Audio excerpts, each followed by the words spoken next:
Hi friends, எல்லோரும் எப்படி இருக்கீங்க? நான் லக்ஷ்மி பேசுகிறேன், 3 ஸ்டார் கிச்சன்லேருந்து.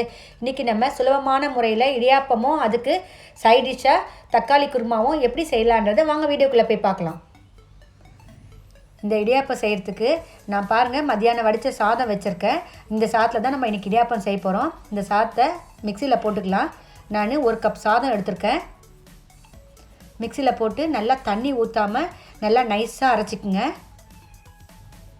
பாருங்கள் எவ்வளோ நல்லா அரைச்சிருக்கோம். இதை இந்த மாதிரி தான் நைஸாக அரைக்கணும். இதில் தண்ணி கொஞ்சம் கூட ஊற்றக்கூடாது. அரைச்சது எல்லாத்தையும் ஒரு பவுலில் போட்டுக்கலாம்.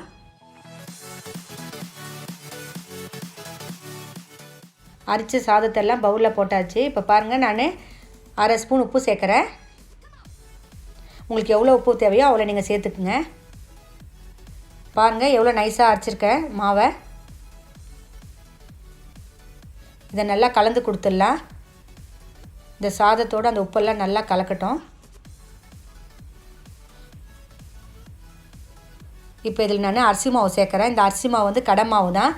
நீங்கள் வறுக்கெல்லாம் ஒன்றும் வேண்டாம், அப்படியே சேருங்க. அரிசி மாவை கொஞ்சம் கொஞ்சமாக போட்டு ஸ்பூனில் கலந்து கொடுத்துட்டே இருங்க.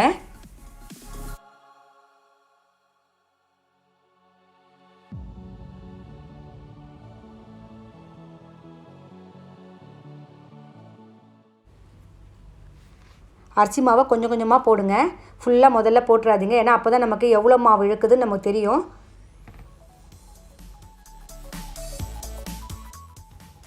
இப்போ பாருங்கள் நான் ஸ்பூனை எடுத்துகிட்டேன். இப்போ கையில் நல்லா பிசைஞ்சிக்கிறேன். நான் 1 கப் சாதத்துக்கு 1.5 கப்பு எனக்கு மாவு எடுத்துருக்கு. இதுக்கு பிடிச்சிருக்கு. இப்போ கையில் நல்லா பிசைஞ்சு கொடுங்க. நம்ம மாவு வந்து கையில் ஒட்டாமல் இருக்கணும். நீங்கள் பிசைய சொல்லி உங்களுக்கு தெரியும். நீங்கள் அரிசி மாவு போட்டுகிட்டே இருங்க. கையில் வந்து நமக்கு ஒட்டாமல் இருப்போம். அப்போது கரெக்டான பதத்துக்கு வந்துடுச்சு பாருங்கள். இவ்வளோ சூப்பராக வந்திருக்கு, தண்ணியெலாம் ஊற்றாமல். இது கடை மாவே போடுங்க, நல்லா வரும். நான் இடியாப்பம் வேக வைக்கிறதுக்கு 2 டம்ளர் தண்ணி குக்கரில் ஊற்றுறேன். இது கொஞ்சம் நேரம் கொதிக்கட்டும். கொஞ்சம் எண்ணெய் தடவிக்கலாம் அச்சில்.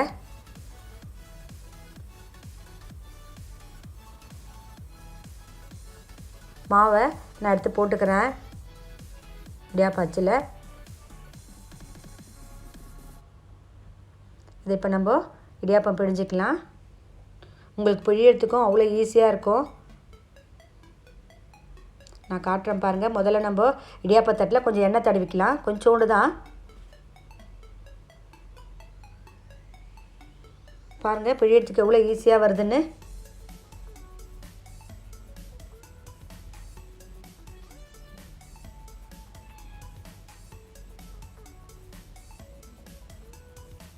இன்னொரு தட்டியும் நான் பிழிஞ்சிக்கிறேன்.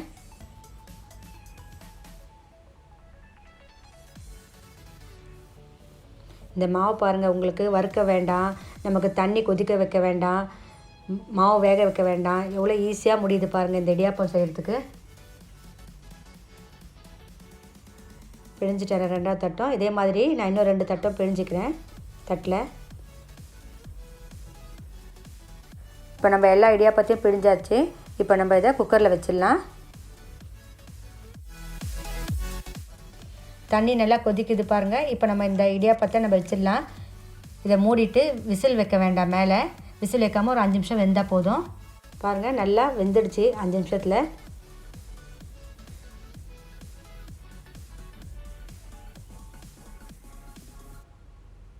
இப்போ நம்ம இதை எடுத்துடலாம்.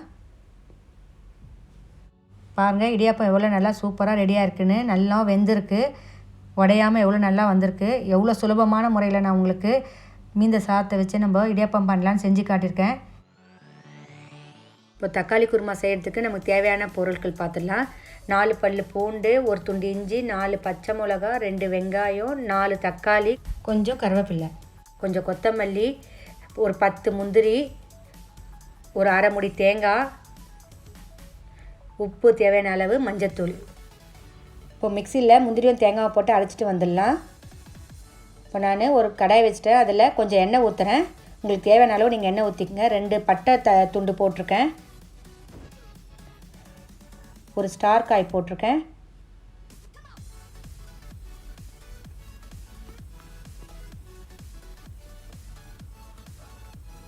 கொஞ்சோண்டு சோம்பு போடுறேன்.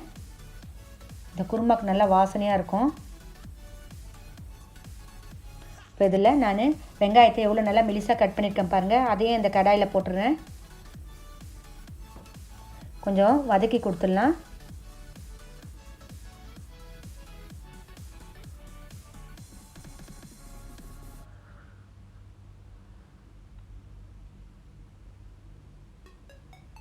இப்போ இதில் பூண்டு இஞ்சியும் தட்டி போட்டிருக்கேன். கருவேப்பிலையும் சேர்த்துட்டேன். பச்சை மிளகாவையும் சின்ன சின்னதாக கட் பண்ணி போட்டிருக்கேன்.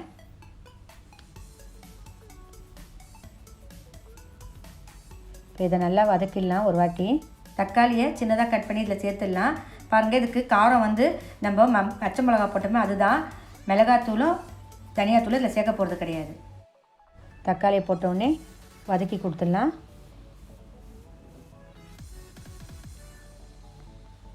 இதெல்லாம் கொஞ்சம் வதங்கட்டும்.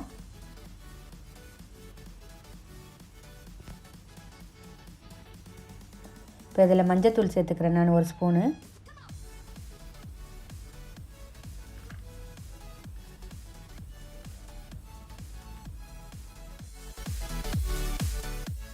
நான் இதுக்கு உப்பு 2 ஸ்பூன் போட்டுக்கிறேன். உங்களுக்கு எவ்வளோ தேவையோ நீங்கள் அவ்வளோ உப்பு போட்டுக்குங்க. உப்பு போட்டு மூடி வச்சாச்சு. கொஞ்சம் நேரம் வதங்கட்டும். பாருங்கள், ஒரு வாட்டி வதக்கி கொடுத்துட்டோம்.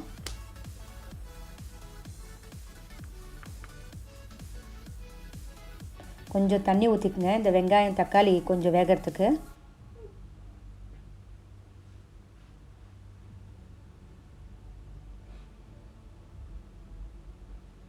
இப்போ இதை மூடி கொடுத்துடலாம்.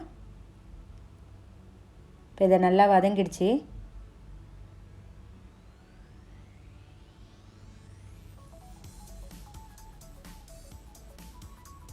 இப்போ நம்ம இதில் ஒரு 2 டம்ளர் தண்ணி ஊற்றிக்கலாம்.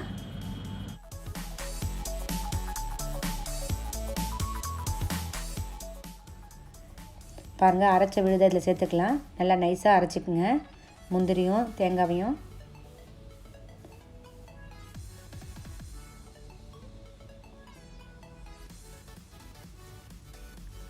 இதில் போட்டுட்டு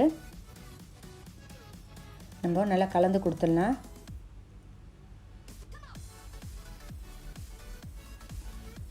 இதில் இன்னும் ஒரு 2 டம்ளர் தண்ணி ஊற்றிக்குங்க.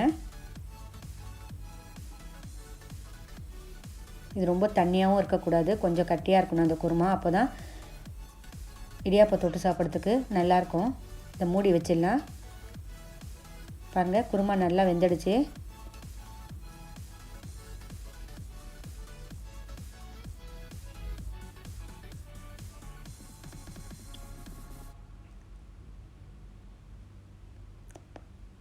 இதில் கொத்தமல்லி தூவி இறக்கிடலாம். ரொம்ப நேரமாக கூட வேக வைக்காதீங்க. தேங்காவை போட்டுட்டு பாருங்கள், இடியாப்பமும் நம்மளது குருமாவும் சூப்பராக ரெடி ஆகிடுச்சு.